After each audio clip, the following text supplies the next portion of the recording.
Hello all. Again, Dr. Suman, Associate Professor, Kasturi Ram college of higher education. आज हम चर्चा करेंगे रीजनल इम्बैलेंसेस की.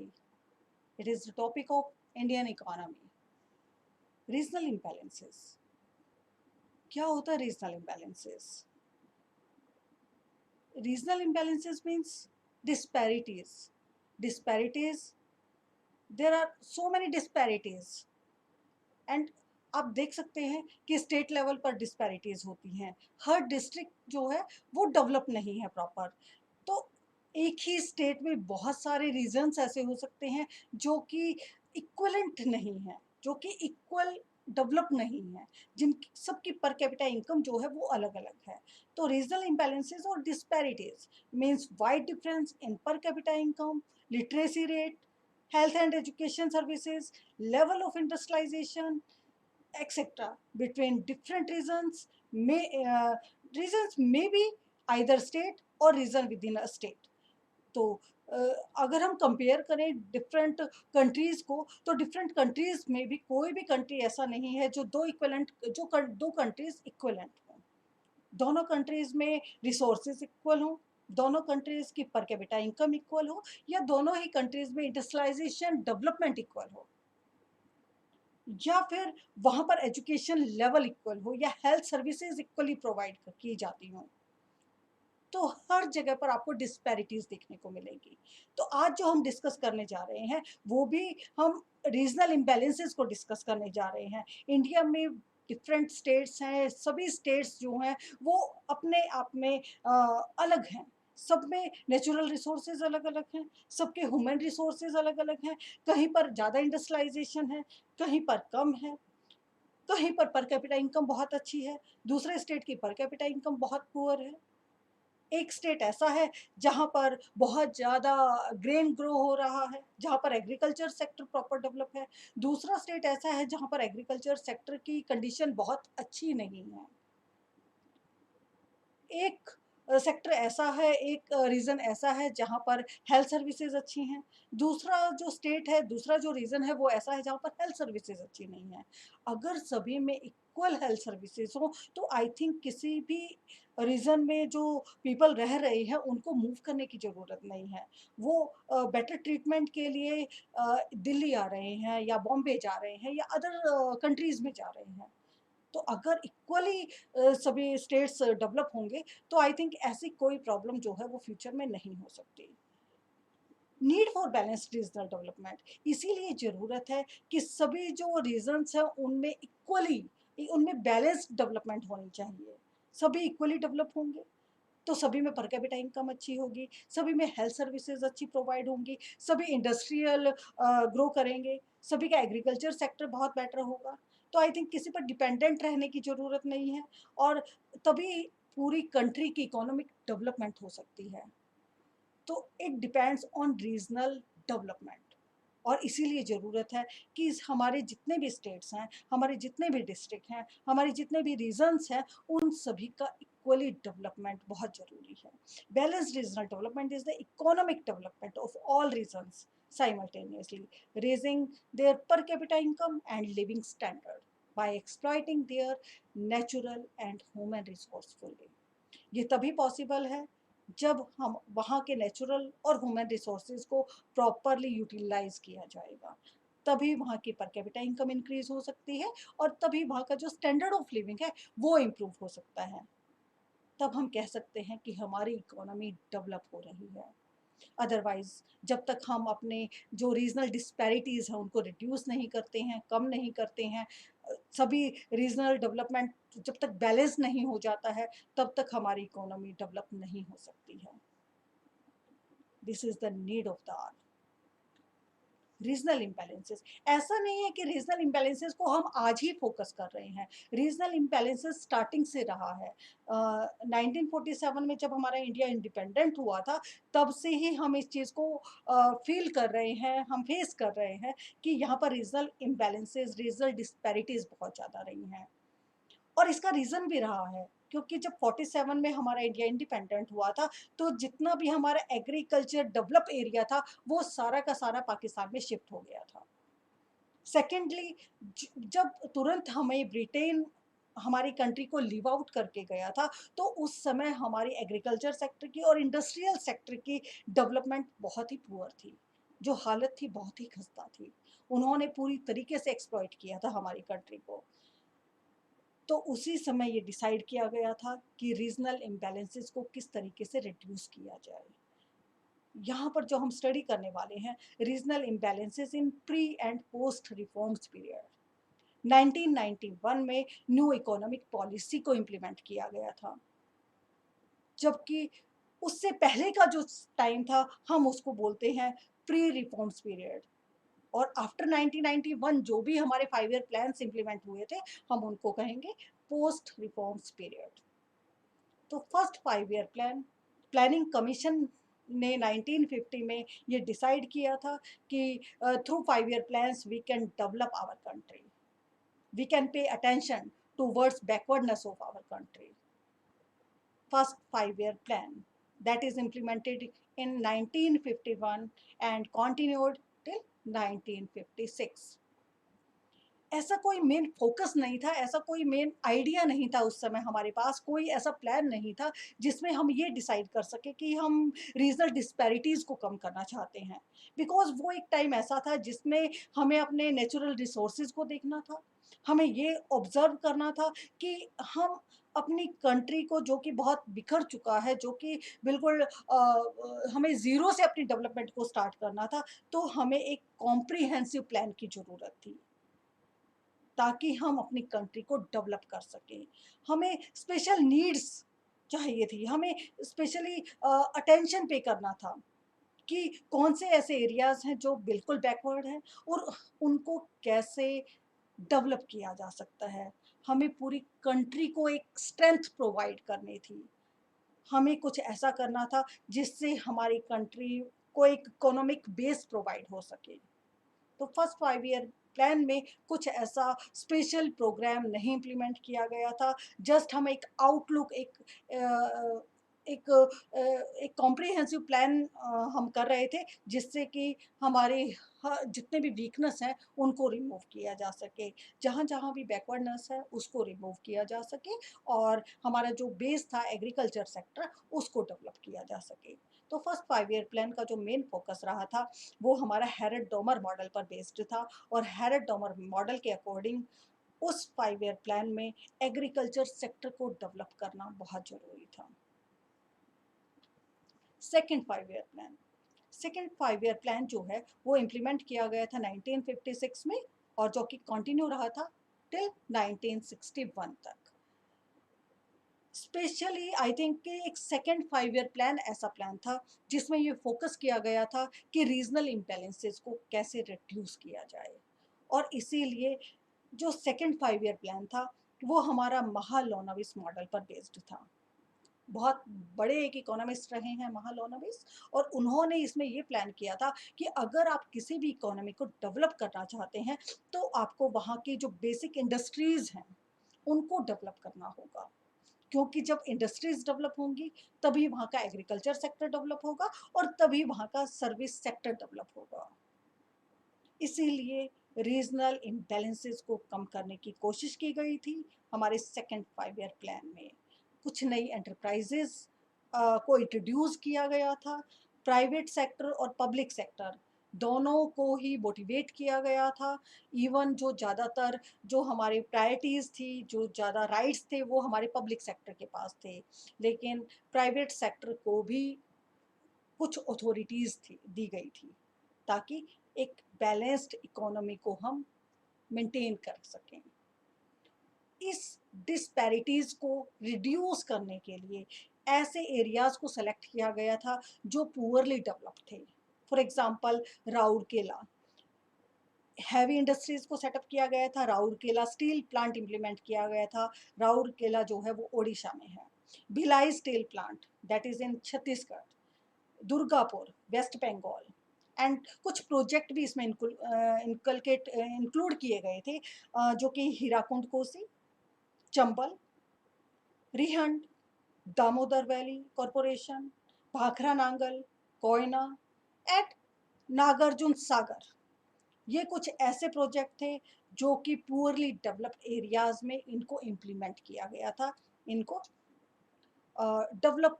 ताकि हमारी जो इकोनॉमी है वो डेवलप हो सके, इनको इंट्रोड्यूस किया गया था। Then third 5 year plan, third 5 year plan जो है वो 1961 से लेकर 1966 तक चला था। थर्ड 5 ईयर प्लान में भी अगेन रीजनल इम्बैलेंसेस को कम करने के लिए मल्टी एक्टिविटी अप्रोच डेवलपमेंट, जो कि स्पेशली बैकवर्ड स्टेट्स पर बेस्ड थी, उसको इंट्रोड्यूस किया गया। इसमें रीजनल और एरिया डेवलपमेंट प्लान्स थे को मेन फोकस किया गया था, और इसके अंदर जो है डिफरेंट स्टेट्स को इंक्लूड किया गया था, जिसमें कि अगर इंटर स्टेट डिस्पैरिटीज़ को भी रिमूव करने की कोशिश की गई थी। तो जो थर्ड 5 ईयर प्लान था उसमें भी डिस्पैरिटीज़ या रीजनल जो इम्बैलेंसेस है उनको रिड्यूस कैसे किया जाए, इसी पर बहुत सारे प्लान जो हैं वो इम्प्लीमेंट किए गए थे। Fourth 5 year plan, third 5 year plan जो है 1961 से 66 तक इम्प्लीमेंट किया गया था। उसके दौरान due to some problems fourth 5 year plan को पोस्टपोन किया गया था 3 ईयर्स के लिए, और within this gap 3 1 year plans were introduced. जो 3 साल जो है वो एक वर्षीय योजनाएं बनाई गई थी। फोर्थ 5 ईयर प्लान हमारा ऐसा प्लान था जिसमें multi dimensional area development approach को इंट्रोड्यूस किया गया था, क्योंकि सिर्फ एक ही डायमेंशन में अगर हम काम करेंगे तो शायद हम ऑल राउंड डेवलपमेंट की बात नहीं कर सकते, और अगर हमें ऑल राउंड डेवलपमेंट की बात करनी है तो हमें मल्टी डायमेंशनल अप्रोच की ज़रूरत है। इसीलिए multi dimensional area development approach को इसमें इंट्रोड्यूस किया गया, ताकि हम हमारे जो बैकवर्ड एरियाज हैं उनको डेवलप किया जा सके। साथ के साथ गाडगिल फार्मूला, जो कि स्पेशली पॉपुलेशन और इकोनॉमिक बैकवर्डनेस पर बेस्ड था, कि पॉपुलेशन को कैसे कंट्रोल किया जाए और इकोनॉमिक बैकवर्डनेस को कैसे रिड्यूस किया जाए।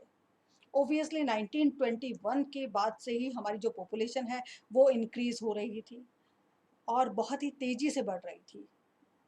1951 और 1921 से लेकर 51 का जो टाइम पीरियड था वो एक ऐसा पीरियड था जिसमें पॉपुलेशन बहुत ज़्यादा ग्रो हो चुकी थी।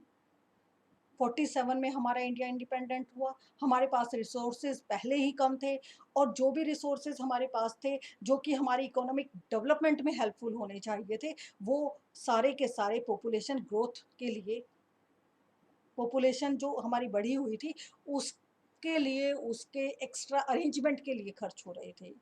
इसीलिए गाडगिल फार्मूला इम्प्लीमेंट किया गया, ताकि पॉपुलेशन को कंट्रोल किया जा सके और इकोनॉमिक बैकवर्डनेस को कम किया जा सके। देन फिफ्थ प्लान जो है 1974 से लेकर 1979 तक चला था हमारा। जो 5 ईयर प्लान था उसमें स्पेशली 2 कैटेगरीज की हम बात करेंगे, जो कि स्पेशली बैकवर्ड एरियाज को ध्यान में रखकर बनाई गई थी। सबसे पहली बात तो ये थी कि जो अनफेवरेबल फिजियोग्राफिक कंडीशंस कैसी हैं, ऐसे एरियाज को सेलेक्ट किया जाए। ऐसे एरियाज जिसमें ड्रॉट प्रोन एरियाज इंक्लूड हैं, ट्राइबल एरियाज, हिल एरियाज, उनको कैसे डेवलप किया जाए, उनके लिए प्लान बनाना था। सेकेंडली, जो इकोनॉमिकली बैकवर्ड एरियाज हैं उनको कैसे डेवलप किया जाए। दो तरीके के यहाँ पे एरियाज को डिस्कस किया गया है।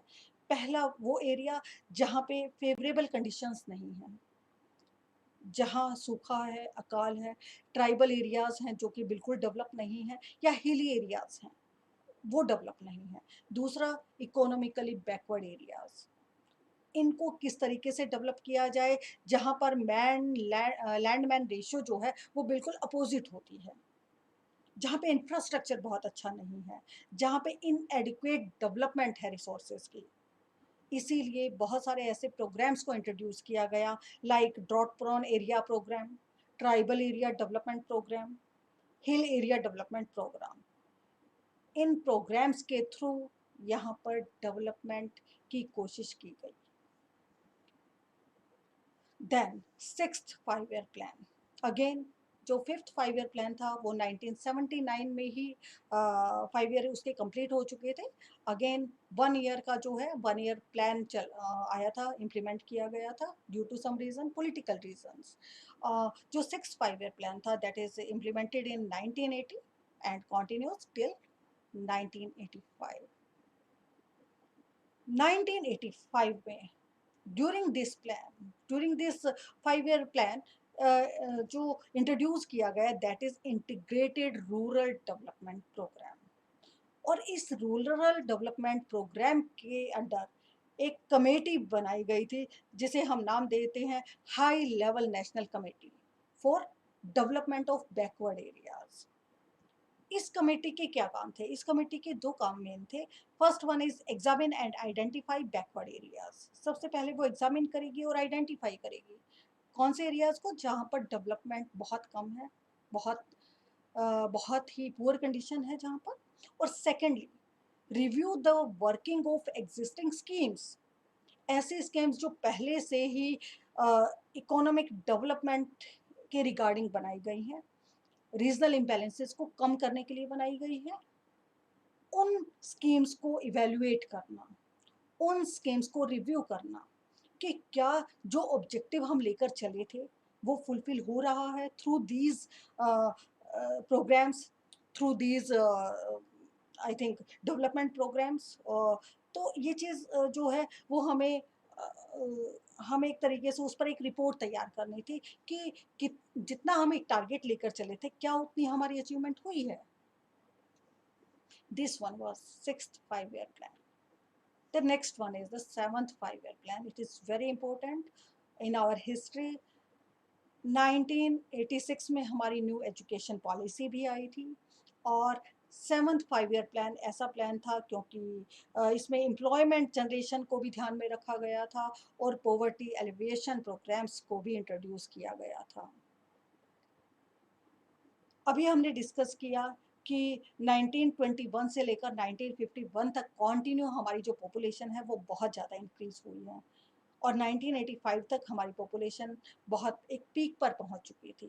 तो बहुत ज़रूरी था कि अगर पॉपुलेशन इंक्रीज़ हुई है तो ऑब्वियसली उसके लिए एम्प्लॉयमेंट अपॉर्चुनिटीज़ भी चाहिए और अगर एम्प्लॉयमेंट अपॉर्चुनिटीज़ नहीं है तो ऑब्वियसली क्या होगा, ज़्यादा से ज़्यादा population below poverty line survive करेगी।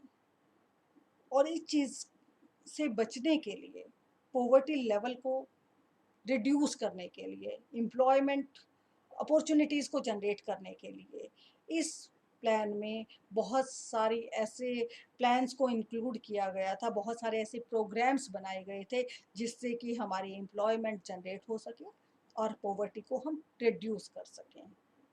उसके लिए सबसे पहले हम एग्रीकल्चर सेक्टर की बात करेंगे।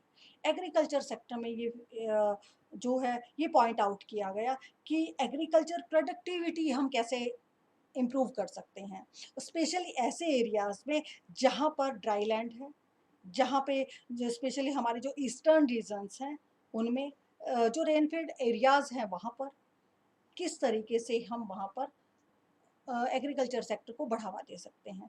तो वहाँ पर ऐसे प्रोडक्ट ऐसे जो है एग्रीकल्चर प्रोडक्ट को वहाँ पे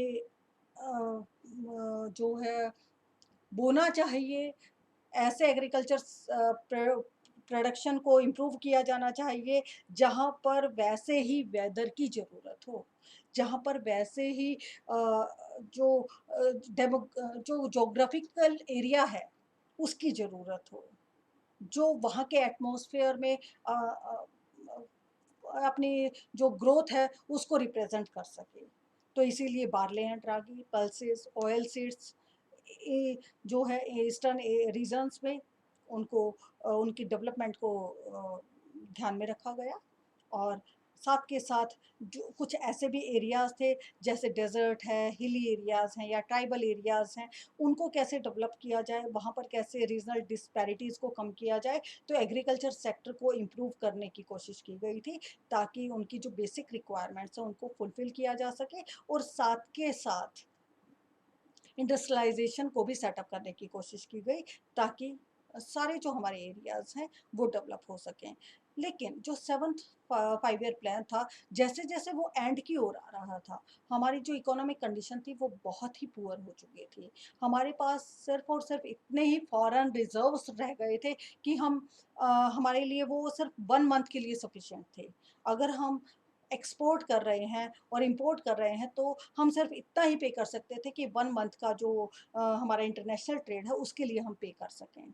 हमारे पास बहुत ज़्यादा रिसोर्सेज़ नहीं थे, हमारे पास गोल्ड नहीं था और क्योंकि गल्फ़ क्राइसिस हुआ था 1991 में, तो उसकी वजह से जो प्राइस ऑफ ऑयल है, वो बहुत ज़्यादा इंक्रीज़ हो गए थे, जिसकी वजह से हमारी कंट्री में प्राइस लेवल इंक्रीज़ हो गया था।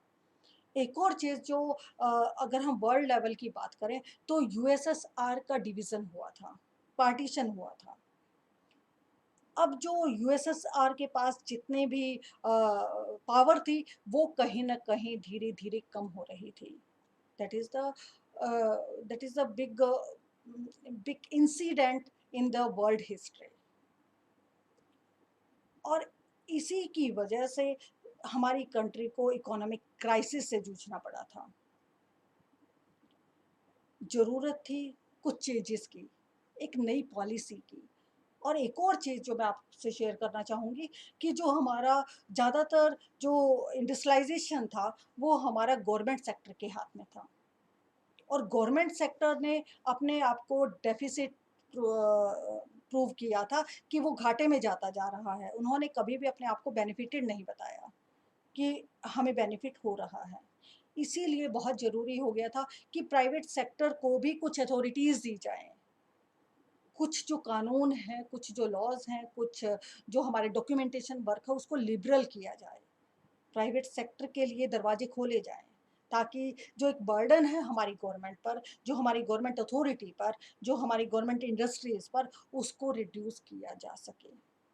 इसके लिए न्यू इकोनॉमिक पॉलिसी का इम्प्लीमेंट करना बहुत ज़रूरी था और इसी की वजह से हमारी जो 2 साल शिफ्ट हो गया था हमारा next 5 year plan, that is post globalisation 8th 5 year plan. 8th 5 year plan 1992 में इम्प्लीमेंट किया गया था और 97 तक कंटिन्यू रहा था। जो हमारा 8th 5 ईयर प्लान था, उस समय हमारे जो chief we can say prime minister जो थे, वो ऑनरेबल नरसिम्हा राव जी थे और जो फाइनेंस मिनिस्टर थे, वो भी हमारे respected x PM Manmohan Singh थे। उन्होंने इस पूरे स्ट्रक्चर को तैयार किया था और उन्होंने ही इसको कैसे इम्प्लीमेंट करना है, एक ड्राफ्ट उन्होंने तैयार किया था। बहुत ही एप्रिशिएबल वर्क ये रहा है और इसके जो बेनिफिट हैं वो बहुत ही एक जो रिज़ल्ट है वो बहुत ही अच्छा रहा। तो ये सारा का सारा 8th 5 ईयर प्लान में आया था और क्योंकि इसको हम एलपीजी पॉलिसीज़ भी बोलते हैं। LPG policies means liberalisation, privatisation and globalisation. जैसा कि नाम से ही पता चल रहा है, first one is liberalisation. Liberalisation means liberal कर देना। किस चीज़ को लिबरल कर देना? जितने भी अभी तक रिस्ट्रिक्शंस थी कि इन्वेस्टमेंट इतना ही होना चाहिए, जो पेपर वर्क था या जहाँ से हमें परमिशन लेनी थी अथॉरिटी से, उन सभी रूल्स को लिबरल कर दिया गया और इसी वजह से अब जो है कोई व्यक्ति अगर अपना बिजनेस स्टार्ट करना चाहता है तो उसके लिए बहुत इजी हो गया लाइसेंस लेना। उसके लिए इजी हो गया था कि वो अपने बिजनेस को एक्सपेंड कर सकता है, कोई भी नया बिजनेस सेटअप कर सकता है। तो ये सारी चीज़ें लिबरल की गई थी। Second one is privatisation. अभी तक सारे के सारा जो होल्ड था हमारी इकोनॉमी में वो सारा गवर्नमेंट के पास था। गवर्नमेंट अथॉरिटीज़ ज़्यादा थी, गवर्नमेंट इंडस्ट्रीज़ बहुत ज़्यादा थी, लेकिन वहाँ पर जो वर्क किया जा रहा था वो इतना क्वालिटी वर्क नहीं था। इसीलिए प्राइवेटाइजेशन ज़रूरी हो गया, प्राइवेट इन्वेस्टमेंट बहुत ज़रूरी हो गया और जितने भी प्राइवेट इंडस्ट्रीज़ हैं उनको सेटअप किया गया। ग्लोबलाइजेशन, उदारीकरण जिसको हम बोलते हैं। हम हमेशा एक कहावत का इस्तेमाल करते हैं, वसुधैव कुटुंबकम, कि पूरा संसार ही घर के बराबर है।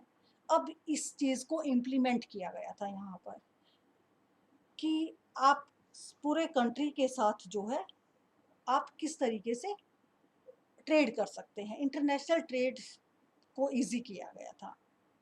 और 8th 5 ईयर प्लान में हर चीज़ को मैनेज करने की कोशिश की गई थी और इसी के थ्रू रीजनल इम्बैलेंसेस को कम करने की कोशिश की गई थी। With greater freedom and choice of location available to industries under reforms regime, it was more likely that some states would be able to attract more private investment than others. In such a situation, it would be necessary to deliberately bias public investment in infrastructure in favor of the less well-off states. कुछ states में जहाँ पर opportunities बहुत अच्छी थी, जहाँ पर situation बहुत अच्छी थी, जहाँ पर उनको ये लगा कि इन्वेस्टमेंट करने से बेनिफिट बहुत ज़्यादा मिल सकता है, वहाँ पर प्राइवेट इन्वेस्टमेंट बहुत ज़्यादा बढ़ गया था। और कुछ एरियाज़ ऐसे भी थे जहाँ पर, क्योंकि प्राइवेट सेक्टर एक ऐसा सेक्टर है जो कंप्लीटली 100% प्रॉफिट ओरिएंटेड होता है, तो वो वहीं उन्हीं एरियाज़ में इन्वेस्टमेंट करेगा जहाँ पर उनको प्रॉफिट नज़र आएगा। तो ऐसे एरियाज़ में प्राइवेट इन्वेस्टमेंट बहुत ज़्यादा बढ़ गई थी in comparison of other regions, other states. तो कुछ स्टेट इस वजह से बैकवर्ड रह गए थे। 9th 5 year plan 1997 to 2002. In 9th plan, emphasized that the state to operate in a spirit of cooperative federalism and to arrive at a set of public policy and action in which state level initiative at attracting private investment. तो private investment को कैसे attract किया जाए? आप I think notice कर रहे होंगे कि टूरिज्म डिपार्टमेंट बहुत ज़्यादा वर्क कर रहा है आजकल। हर स्टेट अपने आप को प्रमोट कर रहा है, क्योंकि सबसे ज़्यादा जो हमें या किसी स्टेट को इनकम होती है वो टूरिज्म के दौरान होती है। इसीलिए कैसे अट्रैक्ट किया जाए, कैसे प्राइवेट इन्वेस्टमेंट को अट्रैक्ट किया जाए, कैसे हम अपनी डेवलपमेंट कर सकते हैं, इस चीज़ पर प्लान आउट किया गया। और साथ के साथ जो बैकवर्ड एरियाज़ हैं उनको कैसे डेवलप किया जाए, ये सारी चीज़ें जो हैं वो 9th 5 ईयर प्लान में सोची गई, प्लान की गई और जो चीज़ें एक्सेप्टेबल थी उनको एक्सेप्ट किया गया। Next one is 10th 5 year plan. 10th 5 year plan जो है वो 2002 में इम्प्लीमेंट किया गया था, जो कि 2007 तक रहा।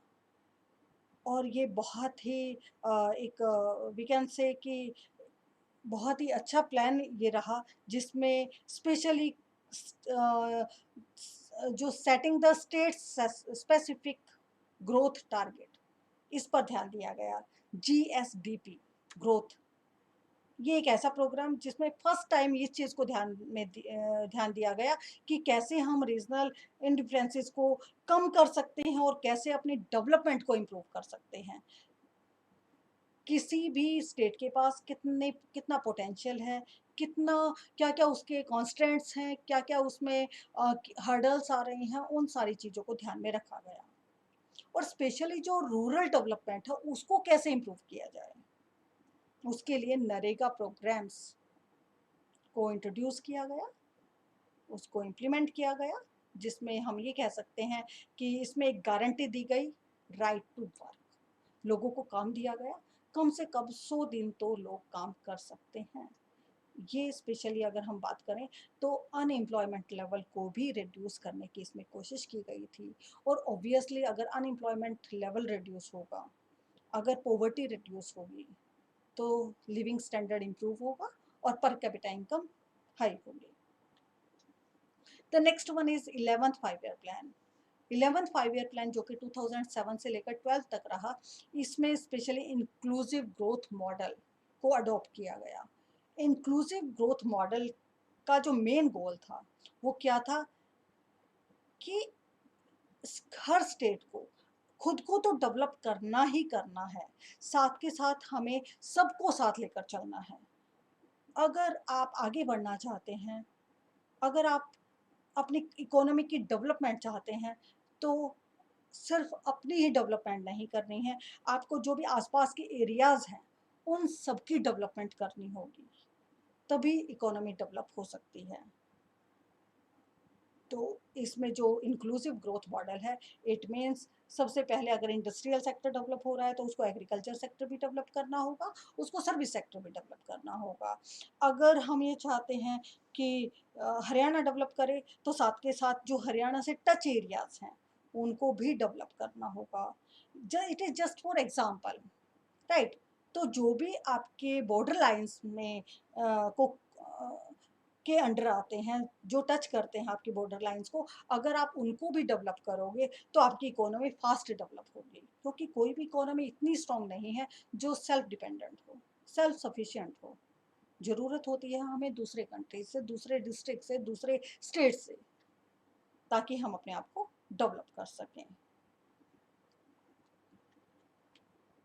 Next one is 12th 5 year plan.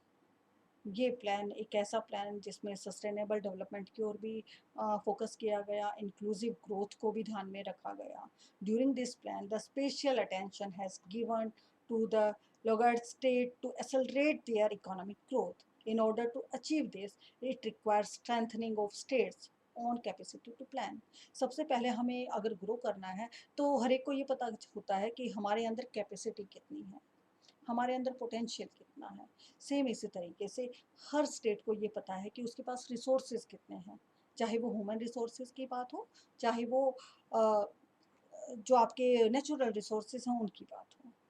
तो सबसे पहली बात, अगर आपको स्ट्रेंथ करना है, अगर आपको अपने आप को मजबूत करना है, तो हमें अपनी कैपेसिटी देखनी है और उसके अकॉर्डिंग कुछ प्लान करना होगा, उसको इम्प्लीमेंट करना होगा और बहुत ही ज़्यादा एनर्जी के साथ हमें अपने काम को करना है, अंजाम देना है। इसमें सेंट्रल गवर्नमेंट आपकी हेल्प करता है। अगर कोई भी स्टेट इम्प्रूव करना चाहता है अपनी ग्रोथ लेवल को, तो स्टेट से हेल्प मिल सकती है। देन स्टेट तो हेल्प करता ही करता है, साथ के साथ आपकी जो भी रिक्वायरमेंट है स्टेट गवर्नमेंट भी चाहती है कि उसका स्टेट जो है वो डेवलप हो। ऐसी स्ट्रेटजीज बनाई गई जिससे कि रीजनल डिस्पैरिटीज़ को कम किया जाए और सभी स्टेट जो हैं वो अपने आप को इम्प्रूव कर सकें। अभी तक हमारी इकोनॉमी में, हमारे इतिहास में सिर्फ और सिर्फ जो है वो 12 5 ईयर प्लान्स को इम्प्लीमेंट किया गया है। उसके बाद 1914 में हमारी मोदी गवर्नमेंट आने के बाद इन 5 ईयर प्लान्स को लैप्स कर दिया गया और अब जो है हमारे नेक्स्ट जो 5 ईयर प्लान्स हैं अब वो इम्प्लीमेंट नहीं होते हैं। अब अगर हम डेवलप हो रहे हैं तो एनुअल प्लान्स को डिस्कस किया जाता है, एनुअल प्लान्स को इम्प्लीमेंट किया जाता है। Types of disparities and imbalances, कितनी तरह की डिस्पैरिटीज यहाँ पर हो सकती हैं। First one is global disparity. Global level पर किस टाइप की डिस्पैरिटीज हैं, कौन सा कंट्री कितना डेवलप है, किस कंट्री के पास कितने सोर्सेज हैं, वो सारा वो डिस्पैरिटीज हम स्टडी कर सकते हैं। इंटरस्टेट डिस्पैरिटी, कोई एक ही कंट्री में जितने भी स्टेट्स हैं क्या वो आपस में इक्वलेंट हैं, क्या वो इक्वली डेवलप हैं। इंटर स्टेट यहाँ पर कितने डिस्पैरिटी है उसको हम स्टडी कर सकते हैं, ये डिस्पैरिटी हो सकती है। इंट्रा स्टेट डिस्पैरिटी, एक ही स्टेट में कितने ऐसे डिस्ट्रिक्ट हैं जो कि सभी जो हैं वो इक्वली डेवलप नहीं हैं, उनको यहाँ पर डिस्कस किया जा सकता है। Rural urban disparity, there is a vast disparity, क्योंकि रूरल आज भी आप देखिए गांव की हालत बहुत अच्छी नहीं है। अगर वहाँ पर एक जो अगर हम बेसिक रिक्वायरमेंट की भी बात करें तो वहाँ पर प्राइमरी हेल्थ सर्विसेज भी नहीं है। उनको अगर बेसिक हेल्थ सर्विसेज भी चाहिए तो उनको गांव से शहरों की ओर आना पड़ता है। लैक ऑफ वर्क, वहाँ पर एग्रीकल्चर सेक्टर है, एग्रीकल्चर सेक्टर में सीजनल अनएम्प्लॉयमेंट है, वहाँ पे डिसगाइज्ड अनएम्प्लॉयमेंट है। तो इसीलिए भी वो बाकी के टाइम में क्या करेंगे, इसके लिए वो शहरों की ओर आते हैं और धीरे धीरे अर्बनाइजेशन जो है वो इम्प्रूव होती जा रही है। लोग शिफ्ट होते जा रहे हैं, लोग माइग्रेट होते जा रहे हैं शहरों की ओर। तो बर्डन जो है वो शहरों में बढ़ गया है, क्योंकि गाँव में काम नहीं है और काम की तलाश में वो लोग शहरों की ओर आते हैं। तो rural urban disparity. Then come to the first one is global disparity. Global disparity describes and disparities that exist between the nation. Each country is at a different level of development. सभी countries की अपनी अपनी development है, कोई बहुत ज़्यादा develop है, कोई बहुत कम डेवलप है, which causes disparity between countries. अगर किसी के पास नेचुरल रिसोर्सेज बहुत ज़्यादा हैं और वो अपने आप को प्रॉपर यूटिलाइज कर रहा है नेचुरल रिसोर्सेज को, ऑब्वियसली वो हाई अचीवर होगा, वो हाई डेवलप्ड होगा। और कोई ऐसा देश जहाँ पर नेचुरल रिसोर्सेज हैं लेकिन वो उन रिसोर्सेज को प्रॉपर यूटिलाइज नहीं कर सकता, एक्सप्लॉइट नहीं कर सकता, तो ऑब्वियसली क्या होगा, वो कंट्री डेवलप नहीं होगा। तो कुछ कंट्रीज तो ऐसे हैं जहाँ पर रिसोर्सेज बहुत कम हैं, इसीलिए वो अपने आप को डेवलप नहीं कर पा रहे हैं। कुछ कंट्रीज ऐसे हैं जो बहुत ज़्यादा नेचुरल रिसोर्सेज हैं लेकिन उसके बावजूद भी वो उनको यूटिलाइज नहीं कर पा रहे हैं, क्योंकि they don't know how they can utilise these resources. उसके लिए ह्यूमन रिसोर्सेज का होना बहुत ज़रूरी है, उसके लिए टेक्नोलॉजी का होना बहुत ज़रूरी है, और ड्यू टू लेस टेक्नोलॉजी आज भी वो उसी कंडीशन में है जैसे में वो पहले थे। आज भी वो अपने आप को डेवलप नहीं कर पाए हैं। This one is global disparity, interstate disparity. Like global disparities, there are also exist disparity between the states in India, जिसको हम इंटरस्टेट डिस्पैरिटी के नाम से जानते हैं, या रीजनल डिस्पैरिटीज और रीजनल इम्बैलेंसेस। ये एक ऐसी सिचुएशन है जहाँ पर हम कंपेयर कर सकते हैं कि दो रीजन में, दो स्टेट्स में, दो डिस्ट्रिक्ट में पर कैपिटा इनकम अलग अलग है, स्टैंडर्ड ऑफ लिविंग अलग अलग है, कंजम्पशन सिचुएशन अलग अलग है, इंडस्ट्रियल डेवलपमेंट अलग अलग है, एग्रीकल्चरल डेवलपमेंट अलग अलग है। तो कुछ बहुत अच्छे हैं जहाँ पर कैपिटा इनकम बहुत हाई है, कुछ बहुत ही लो हैं जहाँ पर कैपिटा इनकम बहुत ही कम है। और अगर पर कैपिटा इनकम अच्छी है तो स्टैंडर्ड ऑफ लिविंग अच्छा होगा, पर कैपिटा इनकम कम है तो स्टैंडर्ड ऑफ लिविंग भी कम होगा। इंट्रा स्टेट डिस्पैरिटी, एक ही स्टेट में कितने ज़्यादा रीजनल डिफरेंसेस हैं, डिस्पैरिटीज़ हैं, like allocation of resources, quality of governance, agrarian structure, income, consumption pattern, and estimates of poverty. अगर हम एक पर्टिकुलर हम अपनी कैपिटल की ही बात करें, दिल्ली की ही बात करें, तो दिल्ली में भी कुछ एरियाज़ ऐसे हैं जो बहुत ज़्यादा डेवलप हैं और कुछ एरियाज़ ऐसे हैं जो बहुत ही बैकवर्ड हैं। तो उसको भी हम इंटर स्टेट डिस्पैरिटी कहेंगे। तो अगर हम यूपी का एग्जांपल लें, एमपी का एग्जांपल लें, राजस्थान का एग्जांपल लें या हरियाणा का एग्जांपल लें, तो उसमें आप कंपेयर कर सकते हैं कि कुछ एरियाज़ आपको डेवलप मिलेंगे और कुछ बहुत ही बैकवर्ड मिलेंगे। Rural urban disparity, rural urban disparity has been prevalent in India for ages. कभी से ही ये ऐसा रहा है कि जो रूरल एरियाज़ हैं वो बहुत ही बैकवर्ड हैं, वहाँ पर आपको इंफ्रास्ट्रक्चर बहुत पुअर मिलेगा। जैसे रोड्स, आज भी बहुत सारे गांव ऐसे हैं जहाँ पर कोई भी बसेस नहीं जाती हैं। क्यों? क्योंकि वहाँ पर रोड्स की कंडीशन जो है वो इम्प्रूव नहीं है। इलेक्ट्रिसिटी, आज भी ऐसे गांव बहुत सारे आपको मिल जाएंगे जहाँ पर इलेक्ट्रिसिटी अभी तक नहीं पहुँची है। वाटर प्रॉब्लम, पीने के लिए अच्छा पानी नहीं है। सैनिटेशन फैसिलिटीज़, सीवरेज फैसिलिटीज़ अभी तक वहाँ पर नहीं पहुँची है। स्कूल्स, हॉस्पिटल्स, आज भी वहाँ पे अच्छे स्कूल नहीं हैं। स्कूल इन द सेंस कि अगर स्कूल हैं तो वो सिर्फ प्राइमरी लेवल तक हैं। अगर हायर एजुकेशन कोई बच्चा गेन करना चाहता है तो उसको दूर जाना पड़ता है शहरों की ओर। हॉस्पिटल्स, न जाने कितने लोग ऐसे हैं जो रास्ते में ही दम तोड़ देते हैं, क्योंकि वहाँ पर अच्छी हेल्थ सर्विसेज नहीं हैं, हॉस्पिटल्स नहीं हैं। उनको लैक ऑफ फैसिलिटीज़, उनको रेफ़र कर दिया जाता है बड़े हॉस्पिटल्स में, और वहाँ तक पहुँचते-पहुँचते वो लोग चले जाते हैं इस दुनिया से। तो ये बहुत बड़ा डिफ़रेंस है। In contrast, these facilities are mostly available where? In urban areas. Urban areas में आपको सभी चीज़ें मिल जाएंगी। आपको अच्छी हेल्थ सर्विसेज मिलेंगी, अच्छे स्कूल्स मिल जाएंगे, अच्छे सैनिटेशन फैसिलिटीज़, वाटर सप्लाई बहुत अच्छी होगी, इलेक्ट्रिसिटी आपको मिल जाएगी, रोड्स की जो कंडीशन है वो बहुत इम्प्रूव होगी। यही रीज़न है कि हमारे जो गांव हैं, जो हमारे जो we can say rural areas हैं, रूरल एरियाज़ में आपको पॉवर्टी ज़्यादा दिखाई देगी, इलिटरेसी आपको मिलेगी, अनएम्प्लॉयमेंट लेवल जो है वो रूरल एरियाज़ में ज़्यादा होता है। नेक्स्ट वन अगर हम बात करें, indicators of regional imbalances in India.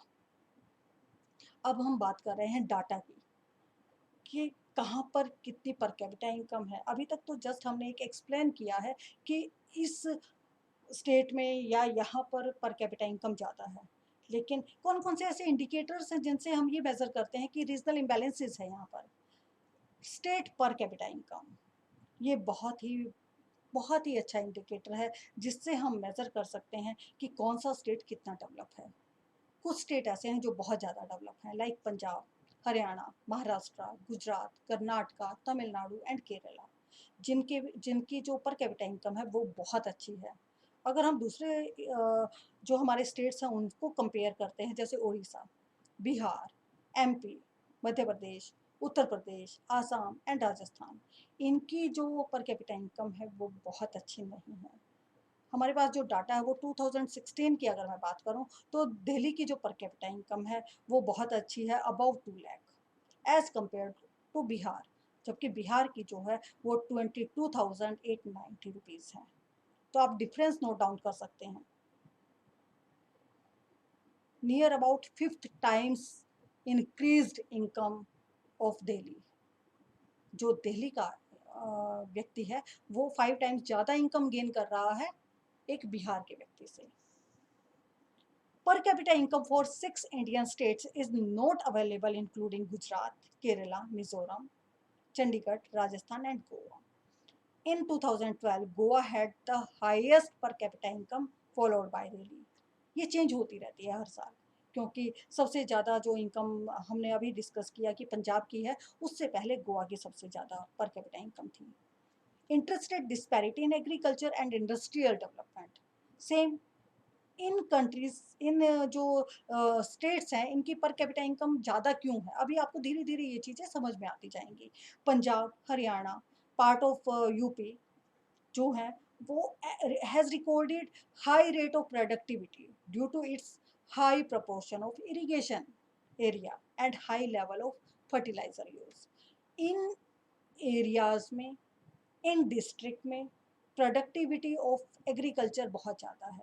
वो ज़्यादा क्यों है, क्योंकि यहाँ पर जो इरिगेशन फैसिलिटीज़ हैं वो बहुत अच्छी हैं, जो लैंड है वो बहुत फर्टाइल है, जो फर्टिलाइज़र यूज़ किए जाते हैं वो बहुत अच्छे लेवल की हैं, इसीलिए यहाँ पर प्रोडक्टिविटी बहुत अच्छी है। एक जो फार्मर्स हैं उनकी कंडीशन बहुत इम्प्रूव्ड है। अगर हम दूसरे स्टेट से कंपेयर करते हैं, like Assam, Bihar, Orissa and some part of Uttar Pradesh, जहाँ पर कि पे जो इंडस्ट्रियलाइजेशन है वो बहुत अच्छा नहीं है।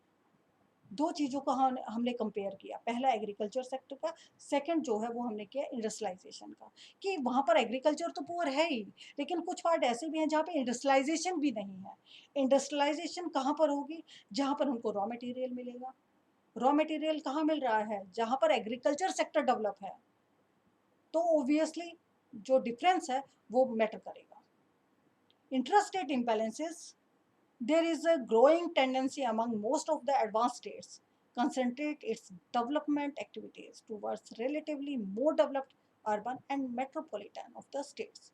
Obviously जो मेट्रोपॉलिटन सिटीज़ हैं वो तो डेवलप हैं, लेकिन कुछ एरियाज़, कुछ तो ऐसे हैं जहाँ पर कभी किसी का ध्यान ही नहीं गया, जहाँ पर ट्रांसपोर्ट फैसिलिटीज़ नहीं है, रोड की जो कंडीशन है वो इम्प्रूव नहीं है, जिनको जहाँ पर शायद गवर्नमेंट ने हमेशा उनको नेग्लेक्ट किया है।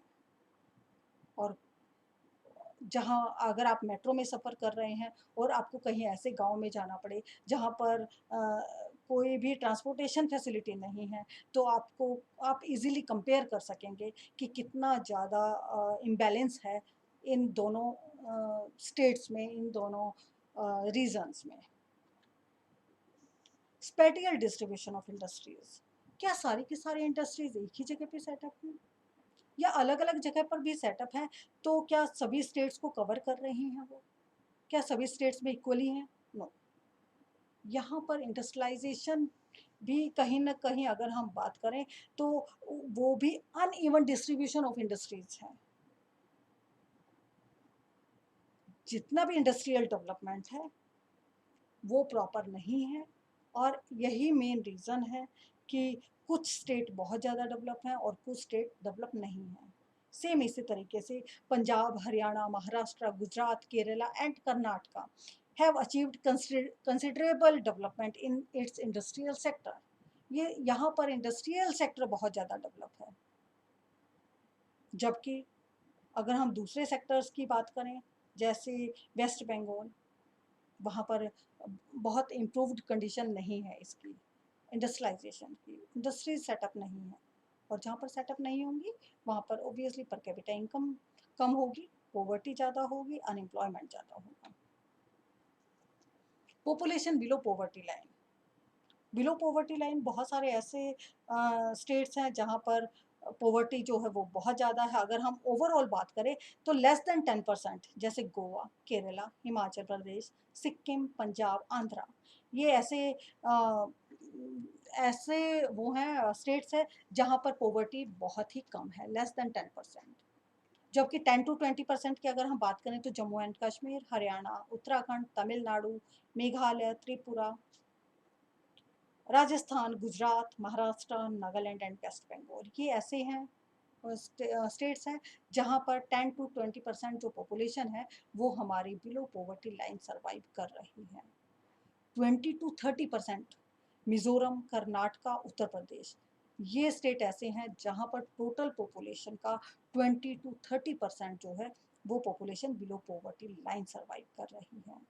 30 to 40% मध्य प्रदेश, असम, ओडिशा, बिहार, अरुणाचल प्रदेश, मणिपुर, झारखंड एंड छत्तीसगढ़, ये ऐसे एरियाज हैं जहाँ पर बहुत ज़्यादा जो पॉपुलेशन है वो बिलो पॉवर्टी लाइन सर्वाइव कर रही है। और अगर मैं ओवरऑल की बात करूँ तो इंडिया में नियर अबाउट 40% पॉपुलेशन ऐसी है जो बिलो पॉवर्टी लाइन सर्वाइव कर रही है, जहाँ पर बेसिक जो इंफ्रा है वो भी नहीं है, जो बेसिक एक जो फैसिलिटीज़ उनको मिलनी चाहिए, जिसमें फर्स्ट एड को भी हम इंक्लूड कर सकते हैं, वो भी उनको प्रोवाइड नहीं हो रही है। डिग्री ऑफ अर्बनाइजेशन, अगर हम बात करें कि कितने परसेंट टोटल पॉपुलेशन का पार्ट जो है वो हमारा अर्बन सेक्टर में सर्वाइव कर रहा है, ऑल इंडिया की अगर हम बात करें तो urban population stands eight 27.81% in 2001 and 31.6 इन 2011। आप इस डाटा से आप अंदाज़ा लगा सकते हैं कि किस तरीके से जो रूरल पॉपुलेशन है वो माइग्रेट हो रही है अर्बन सेक्टर की ओर। जो पहले 27.8 था, अब जो है वो 31.6 हो चुका है। तो धीरे धीरे अर्बनाइजेशन की ओर पॉपुलेशन मूव कर रही है और जो रिसोर्सेज हैं वो उस इंक्रीज्ड पॉपुलेशन के लिए यूज हो रहे हैं। Per capita consumption of electricity, then per capita consumption of electricity is also another important indicator of regional disparities। कुछ स्टेट ऐसे हैं जहाँ पर इंडस्ट्रियलाइजेशन बहुत ज़्यादा डेवलप हो चुका है तो वहाँ पर capita consumption of electricity obviously high होगा, और जो डेवलप ही नहीं है, जहाँ पे इंडस्ट्रियल सेक्टर डेवलप नहीं है, वहाँ पर इलेक्ट्रिसिटी कंजम्पशन कम होगा। पंजाब, गुजरात, हरियाणा, महाराष्ट्र, ये ऐसे कुछ स्टेट्स हैं जहाँ पर इंडस्ट्रियलाइजेशन बहुत ज़्यादा डेवलप है और इसीलिए यहाँ पर जो कंजम्पशन ऑफ इलेक्ट्रिसिटी है वो ज़्यादा है। जब इवन यहाँ पर जो है एग्रीकल्चर सेक्टर भी बहुत ज़्यादा डेवलप है और एग्रीकल्चर सेक्टर में भी जो ट्यूबवेल्स वगैरह हैं, पंप हैं, जो लेटेस्ट टेक्नोलॉजी जो यूज़ की जा रही है वो भी थ्रू इलेक्ट्रिसिटी यूज़ की जा रही है। इसीलिए पर कैपिटा जो इलेक्ट्रिसिटी कंजम्पशन है वो बहुत ज़्यादा है। जबकि आसाम, बिहार, उड़ीसा, मध्य प्रदेश एंड उत्तर प्रदेश, ये ऐसे एरियाज़ हैं, सम पार्ट ऑफ उत्तर प्रदेश जो ऐसे एरियाज़ हैं जो इकोनॉमिकली बैकवर्ड हैं। इवन उत्तर प्रदेश जो है वो ग्रेन प्रोडक्शन में नंबर 1 है, लेकिन यहाँ पर जो हम बात कर रहे हैं बैकवर्डनेस की, वो पूरा यूपी नहीं है बल्कि कुछ पार्ट इसका ऐसा भी है जो कि लेस डेवलप्ड है। Employment pattern, States attaining higher degree of industrialization are maintaining higher proportion of industrial worker to total population. जहाँ पर इंडस्ट्रियल डेवलपमेंट ज़्यादा होगी वहाँ पर पॉपुलेशन का एक बड़ा हिस्सा एज अ लेबर वहाँ पर काम कर रहा है और एम्प्लॉयमेंट जो पैटर्न है वो बहुत अच्छा होगा। It is found that industrially developed states जैसे Maharashtra, Gujarat, Haryana, Punjab, Tamil Nadu and West Bengal are maintaining a higher average daily employment of factory workers per lakh of population as compared to that of lower average maintained in industry backward। यहाँ पर लाखों में employment जो है वो work कर रही है, लाखों में वर्कर्स काम कर रहे हैं, जबकि आसाम, उड़ीसा, उत्तर प्रदेश और राजस्थान जहाँ पर इंडस्ट्रीज़ बहुत अच्छी कंडीशन में नहीं है, जहाँ पे बहुत सारा इंडस्ट्रियल डेवलपमेंट नहीं हुआ है, वहाँ पर बहुत कम लेबर है जो कि इंडल्ज हैं इंडस्ट्रियल सेक्टर में। स्टिल कुछ पार्ट ऐसे भी हैं जहाँ पर एग्रीकल्चर सेक्टर में मोस्टली जो पॉपुलेशन है वो इंडल्ज है। तो जहाँ पर एग्रीकल्चर सेक्टर डेवलप है वहाँ पर एक ज़्यादा पॉपुलेशन वर्क कर रही है, ज़्यादा लोगों को रोज़गार मिल रहा है और जो एग्रीकल्चर के अकॉर्डिंग बहुत डेवलप नहीं है वहाँ पर कम लोग काम कर रहे हैं। फॉरेन डायरेक्ट इन्वेस्टमेंट, अगर हम किसी कंट्री को ये कहते हैं कि हमारी कंट्री में आप इन्वेस्ट करो तो वो कहाँ पर करेंगे? जो बैकवर्ड एरियाज़ हैं उनमें इन्वेस्ट करेंगे या जहाँ पर उनको ये लगेगा कि यहाँ पर एक अच्छी मार्केट अवेलेबल है, यहाँ पे से हमें बेनिफिट हो सकता है, वहाँ पर वो फॉरेन डायरेक्ट इन्वेस्टमेंट होगी। Foreign direct investment is yet another important indicator of regional disparities. Most of the states think that if they attract FDI, it is useful for economic growth, like discount in bank rates, discount in taxes, etc. are the benefit of FDI investment। अगर आप किसी को investment के लिए बोलते हैं तो obviously आपको कुछ बेनिफिट्स तो शो करने होंगे ना, कुछ अट्रैक्टिव स्कीम्स आपको लॉन्च करनी होगी जिससे वो लोग आपकी इकोनॉमी में इन्वेस्ट करें। उसके लिए आप बैंक रेट्स में डिस्काउंट दे सकते हैं या टैक्सेस में उनको छूट दे सकते हैं, तभी वो आपकी कंट्री में इन्वेस्टमेंट करेंगे, तभी उनको ये लगेगा कि यस यहाँ पर कुछ बेनिफिट हमें हो सकता है। तो कुछ ऐसे प्रोजेक्ट जैसे IT park, industrial park, agricultural processing, such project are reserve for FDI. ये कुछ ऐसे पार्ट हैं जिनको एफडीआई के लिए रिजर्व किया गया है।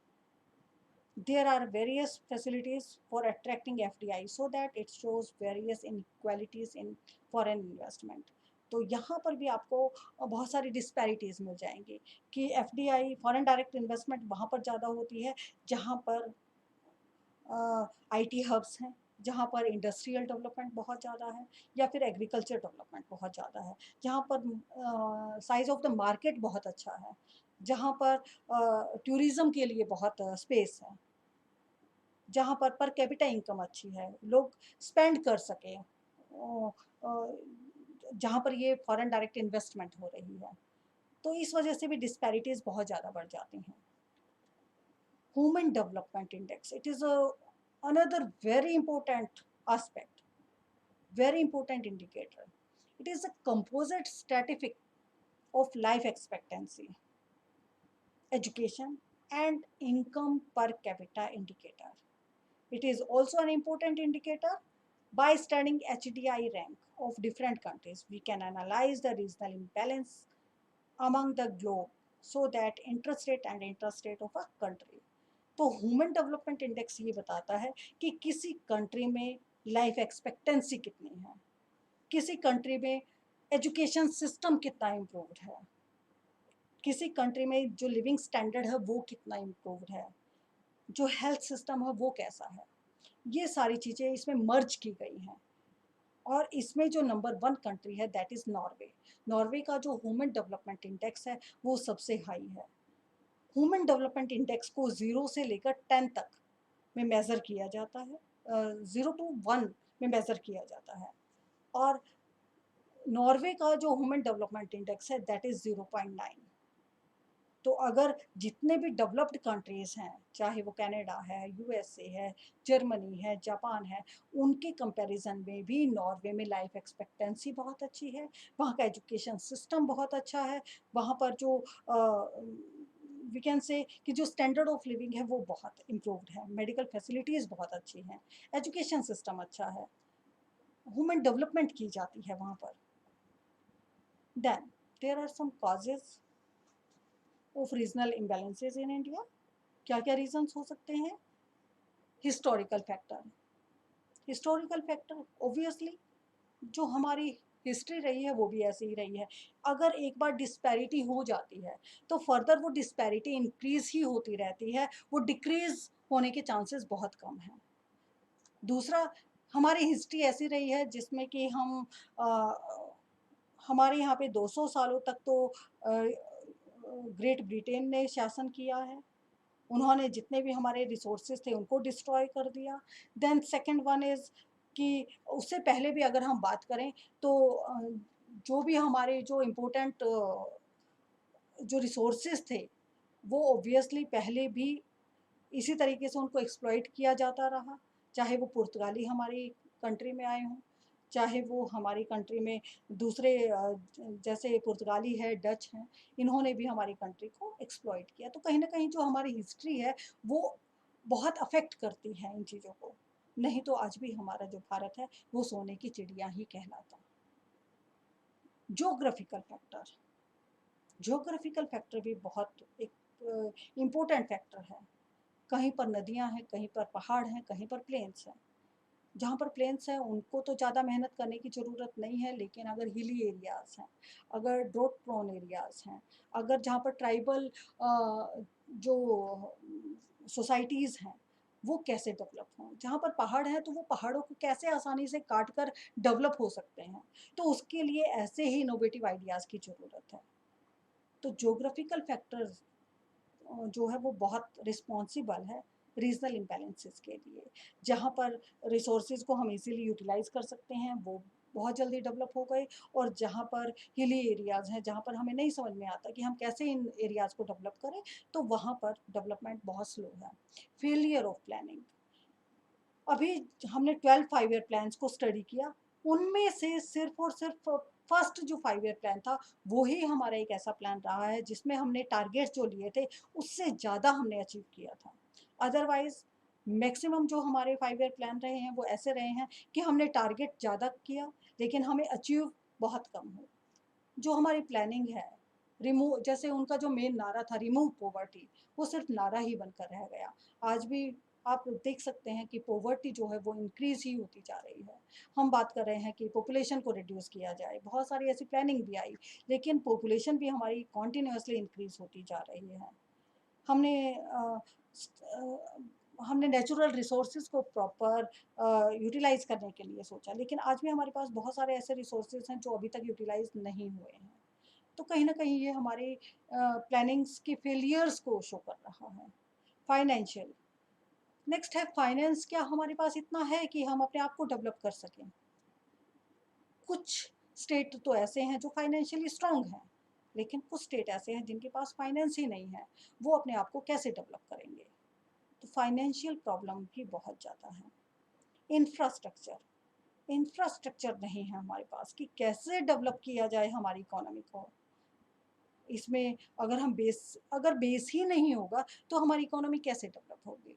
इंडस्ट्रीज़ नहीं होंगी, टेक्नोलॉजी नहीं होगी, तो हमारी इकोनॉमी डेवलप नहीं हो सकती। तो कहीं न कहीं इंफ्रास्ट्रक्चर भी बहुत ज़्यादा मैटर करता है कि कुछ स्टेट्स ऐसे हैं जिनके पास इंफ्रास्ट्रक्चर बहुत अच्छा है, और कुछ स्टेट ऐसे हैं जिनके पास इंफ्रास्ट्रक्चर बहुत ही पुअर है।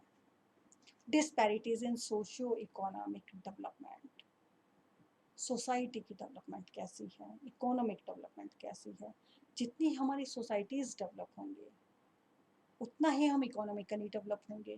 यानी कि हम माइंड से डेवलप हैं या नहीं, तो हमारी जो सोसाइटी है उसको डेवलप होना बहुत ज़रूरी है। उसके लिए कहीं न कहीं हमें अपने ट्रेडिशंस को, जो हम अ, आज भी अपनी पुरानी धारणाओं पर बैठे हुए हैं, उन्हीं को फॉलो कर रहे हैं, उनको कम करना होगा, उनको रिमूव करना होगा। और अगर हमारी डेवलपमेंट हो रही है और हम कहीं बाहर जॉब के लिए जाना चाहते हैं, तो हमारे पास जो सोशल बैरियर्स हैं, उनको रिमूव करना होगा। तो सोशो इकोनॉमिक डेवलपमेंट जो है, वो भी बहुत मैटर कर रही है कि इसकी वजह से भी डिस्पैरिटीज़ बहुत ज़्यादा हैं।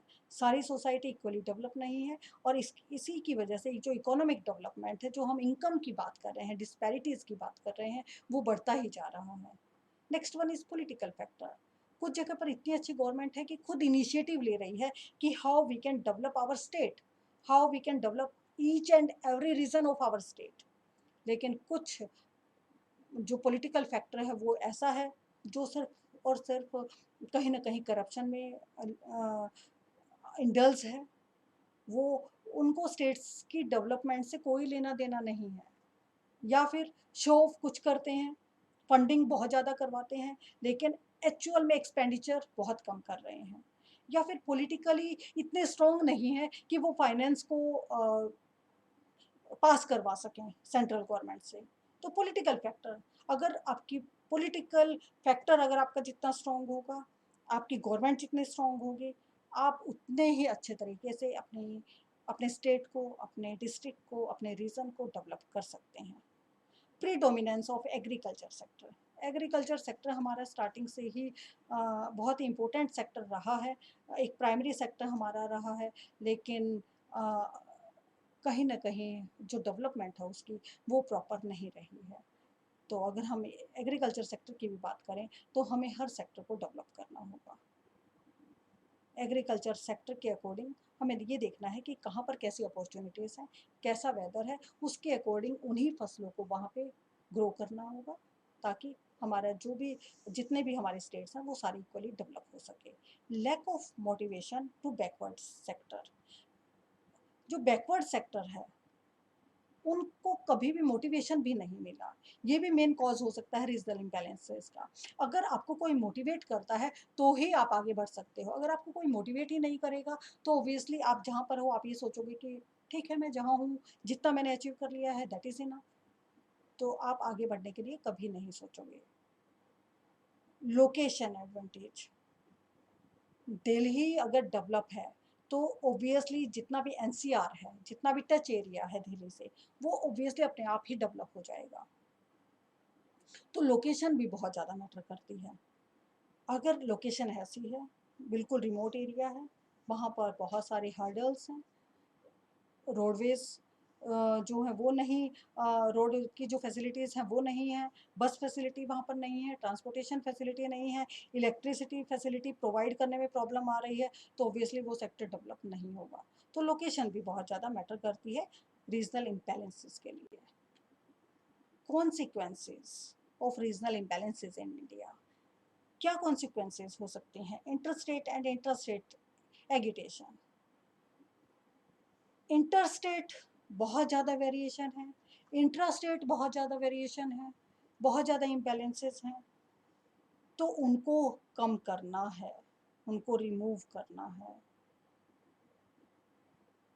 ये एक मेन रीज़न है, एक ऐसी कॉन्सिक्वेंसी है जिसकी वजह से बहुत ज़्यादा डिस्पैरिटीज़ हैं। माइग्रेशन, माइग्रेशन बहुत हो रहा है यहाँ पर। अभी हमने बात की कि रूरल टू अर्बन लोग माइग्रेट होते जा रहे हैं। तो इससे माइग्रेशन, अगर इम्बैलेंस ज़्यादा होगा तो माइग्रेशन भी तो उतना ही ज़्यादा होगा, राइट? तो इसीलिए अगर हम ये चाहते हैं कि माइग्रेशन कम हो, अर्बन सेक्टर पर पॉपुलेशन का बर्डन कम हो, डेंसिटी ऑफ पॉपुलेशन कम हो, तो हमें रीजनल जो हम डेवलपमेंट की बात कर रहे हैं, that should be balanced. Social unrest, अगर ऐसा ही रहा तो सोशल अनरेस्ट बहुत बढ़ जाएगा, क्योंकि बहुत सारी दुविधाएं हमारे मन में होंगी। बहुत ज़्यादा एक तरीके से वी कैन से कि इसी यही एक मेन रीज़न है कि सोशल टॉलरेंस जो है वो बहुत कम होती जा रही है। हम बेचैन बहुत ज़्यादा हो रहे हैं, लोगों की जो एक रूटीन है वो बहुत ही बिज़ी हो गया है, और इसकी वजह से बहुत जल्दी हम हाइपर हो रहे हैं। एग्रेशन हमारे अंदर इम्प्रूव होता जा रहा है। तो सोशल अनरेस्ट की जो फीलिंग है वो बहुत ज़्यादा बढ़ गई है। पोल्यूशन, पोल्यूशन लेवल की मुझे कहने की ज़रूरत नहीं है, आप लोगों को खुद को पता है। अभी लास्ट 3 ईयर से हम नोटिस भी कर रहे हैं, after Diwali obviously 4 to 5 days जो है वो स्कूल कॉलेजेस को बंद किया जा रहा है। What is the reason behind it? That is pollution. Pollution बहुत ज़्यादा बढ़ गया है और पोल्यूशन की वजह से बहुत सारी जो हेल्थ इश्यूज़ हैं वो क्रिएट होते जा रहे हैं। तो वो क्यों हो रहे हैं? क्योंकि रीजनल इम्बैलेंस है। अगर रीजनल बैलेंस होगा तो पॉपुलेशन अपने आप ही रिड्यूस हो जाएगा, तो ऐसी कोई जो हेल्थ प्रॉब्लम्स हैं वो जनरेट नहीं होंगी। Next one is housing and water problem. Housing obviously अगर आप माइग्रेट हो रहे हैं, अगर जितने भी सेक्टर डेवलप हैं उनकी ओर मूव कर रहे हैं तो हाउसिंग प्रॉब्लम्स भी होंगी और वाटर प्रॉब्लम भी होंगी। कहाँ से हम हमारी गवर्नमेंट इतने रिसोर्सेज जनरेट करेगी जिससे सभी की जो रिक्वायरमेंट्स हैं उनको फुलफिल किया जा सके? Frustration among rural youth. अगर आपके पास रिसोर्सेज नहीं हैं, अगर आपके पास काम नहीं है तो फ्रस्ट्रेशन ही होगा। अगर जितना हम डिज़र्व करते हैं उतना हमें नहीं मिलता है तो फ्रस्ट्रेशन होगा। आप डिज़र्व करते हो कि 10,000 आपको पर मंथ मिले, लेकिन जब आप अपने डॉक्यूमेंटेशन के साथ जाते हो कहीं पर और आपको सिर्फ 2,000 या 3,000 ही ऑफर किए जाते हैं तो ऑब्वियसली आप फ्रस्ट्रेट होंगे। And this situation is created by unemployment, rising population. तो ये भी मेन रीज़न है। अगर रीजनल बैलेंस ग्रोथ हो तो शायद इस तरीके की कोई भी प्रॉब्लम नहीं होगी। तो फ्रस्ट्रेशन बहुत ज़्यादा बढ़ गया है रूरल यूथ में। अंडर डेवलप्ड इंफ्रास्ट्रक्चर, कहीं ना कहीं इंफ्रास्ट्रक्चर तो है लेकिन वो हमारा डेवलप नहीं है। अंडर डेवलप इंफ्रास्ट्रक्चर होगा तो भी रीजनल इम्बैलेंसेस कहीं ना कहीं जो है वो देखने को हमें मिल रहा है, क्योंकि हम अपने इंफ्रास्ट्रक्चर को प्रॉपर डेवलप नहीं कर पा रहे हैं। एग्रीगेशन ऑफ द इम्बैलेंस, अगर हम ओवरऑल देखें तो इम्बैलेंस जो है वो बहुत ज़्यादा हो गया है। और ये जो जितने भी हमने कॉन्सिक्वेंसेस को डिस्कस किया, ये रीजनल इम्बैलेंसेस अगर कम होता है तो ये सारे फैक्टर्स जो हैं वो हमारी इकोनॉमी से अपने आप ही रिमूव हो जाएंगे। और ये कैसे रिमूव होंगे? I think we need some suggestions. 10 suggestions. Identification of the backward areas and allocation of fund. सबसे पहले आप देखिए कि कितने बैकवर्ड एरियाज हैं और उनको उनकी डेवलपमेंट के अकॉर्डिंग फंड प्रोवाइड कीजिए। हमारी गवर्नमेंट को क्या चाहिए कि वो प्रॉपर एक प्लान आउट बनाए, आइडेंटिफाई करे कि कितना बैकवर्ड है ये एरिया। बहुत ज़्यादा है तो ज़्यादा फंडिंग की ज़रूरत होगी, कम है तो कम फंडिंग की ज़रूरत होगी। तो उसके अकॉर्डिंग ही हमारे जो प्लान्स आते हैं, जो एनुअल प्लान है, उनमें फंडिंग को एलोकेट किया जाना चाहिए। Need for investment in backward areas, ये हमारे पहले वाले ही पॉइंट से कनेक्टेड है कहीं ना कहीं कि इन्वेस्टमेंट की ज़रूरत है वहाँ पर। कि जितने भी बैकवर्ड एरियाज हैं अगर उसमें एक बार इन्वेस्टमेंट हो गया, अब बिग पुश इन्वेस्टमेंट, तो ऑब्वियसली ये जो एरियाज हैं ये डेवलप होना शुरू हो जाएंगे। और वो कब होंगे? गुड गवर्नेंस, जब आपकी गवर्नेंस अच्छी होगी, जब पॉलिटिकल सिस्टम स्ट्रॉन्ग होगा, पॉलिटिकल विल, पॉलिटिकल विल होगी, जब हमारी गवर्नेंस जो है, जो हमारी गवर्नमेंट है, उसके मन में ये होगा कि मैं ही हूँ जो इस स्टेट को, इस रीजन को डेवलप कर सकता हूँ। जब आपके अंदर ऐसी फीलिंग होगी तभी आपका एरिया डेवलप हो सकता है, अदरवाइज आपका एरिया डेवलप नहीं हो सकता। इंसेंटिव्स, इंसेंटिव्स दीजिए, क्योंकि जब तक इंसेंटिव्स नहीं मिलेंगे तब तक कोई भी अपने आप को डेवलप करने के लिए नहीं सोच सकता। इसीलिए डेवलपमेंट बहुत ज़रूरी है, उसके लिए इंसेंटिव्स बहुत ज़रूरी हैं। किसी को भी मोटिवेट करने के लिए, किसी को भी आगे बढ़ने के लिए इंसेंटिव्स प्रोवाइड करना बहुत ज़रूरी है। अगर आप कोई काम करते हैं और आपको प्रेज़ नहीं किया जाता तो नेक्स्ट टाइम ऑब्वियसली आप ये सोचेंगे कि क्यों मैं इस काम को करूँ? मेरी कोई तारीफ़ ही नहीं करता। इसीलिए इंसेंटिव्स मिलना बहुत ज़रूरी है।